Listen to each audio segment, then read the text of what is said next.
have a couple of cliches. Oil and water don't mix, things roll like water off a duck's back.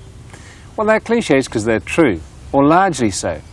But when you force oil-water to mix, and they are sometimes forced to do that, then the ducks and other seabirds are in trouble. Anything, in fact, which has to live by swimming around on top of the water. And here's why.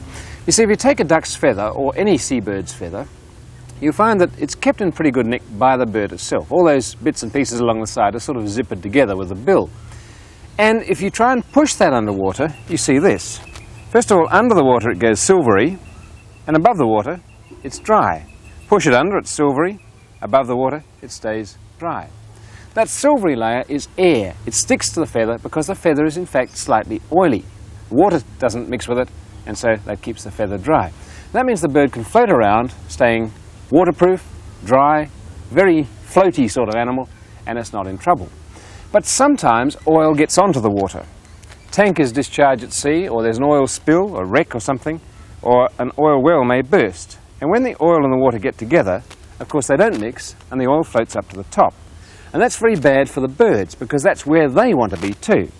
And you can see that if you go dunking a bird into that, the water may not stick to the feather, but all that oil will. It sticks to the oily film on the feather, and the feather comes out looking like that. And the bird is in disastrous shape. It can't swim properly, and it can't fly properly, and it can't keep its feathers clean.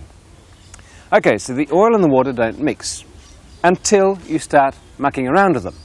And one of the ways that they used to clean up oil spills, and to some extent still do, is to force them to mix. Let's just put the oil and the water together into this bottle.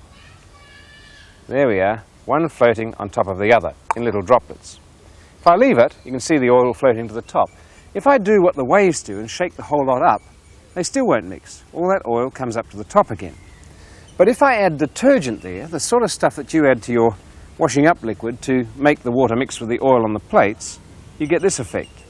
In goes the oil and the water and the detergent, and then if you shake it, you get a very different result. A few bubbles, but mainly a milky liquid down the bottom, which is oil, water and detergent all mixed up into a sort of ghastly soup. Ghastly for the seabird, because if you put that into there, and then go dunking a feather into it, which represents the bird, you find that the water does wet the feather because the detergent gets to the oils in the feather, the oil sticks to the oils in the feather too, and the bird is wet, and it's oily, and it's waterlogged, and it's in very bad shape indeed. It can't swim, it can't fly, it can't even float. So that's where those old cliches break down. It's the reason that we now use dispersants rather than detergents to break up oil spills, but it's also the reason why whatever we do for those oil spills, they still remain an extraordinary danger to any kind of water bird.